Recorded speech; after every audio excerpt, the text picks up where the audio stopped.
hangin. Ito po sa baba.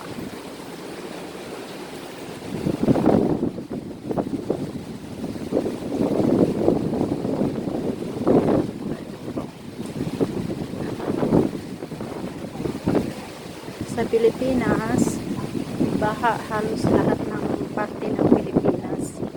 Kaya dito naman sobrang hangin. Sana wala na pong baha.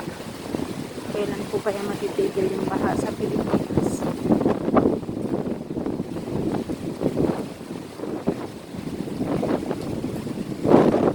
Susunduin ko yung aking alaga doon sa aking sobrang ng hangin.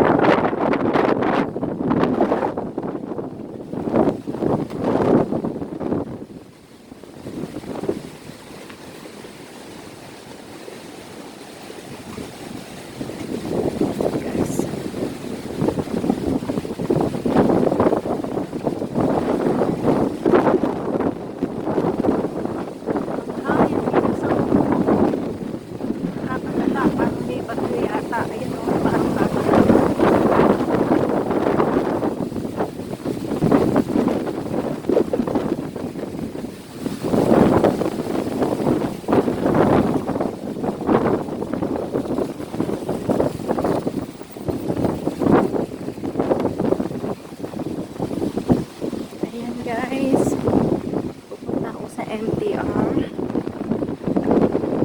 sa Diamond para sunduin yung ating alaga. Dito hindi gaano ramdam kasi natatabunan siya ng building, pero ayun po guys, ang laki ng cargo ship doon sa may kwan.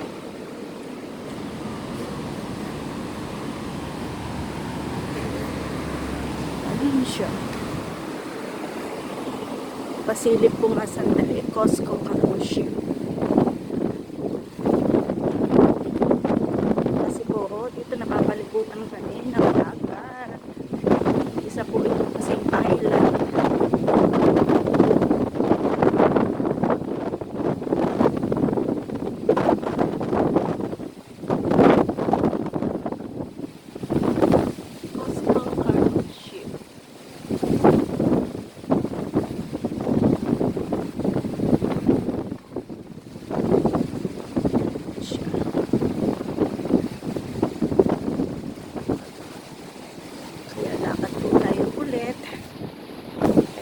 Ayan guys, nandyan na lang po muna at tayo pupunta sa pagsusundo ng bata. Ang buhay ng OFW ay laging ganito, busy, laging hinahabol ng oras ang mga amo. Hindi sila masaya pag hindi nasulit yung pagbabayad nila sa'yo, kaya kailangan sulitin yung pinapasweldo sa'yo. Utos dito, utos doon, paggawa dito, paggawa doon. Yun po ang buhay namin mga OFW. So, sige po, hanggang dito na lang muna. At sa susunod na uli na video. Bye! Please like, comment, and subscribe. Pa-share na rin po. At likes lang po sana.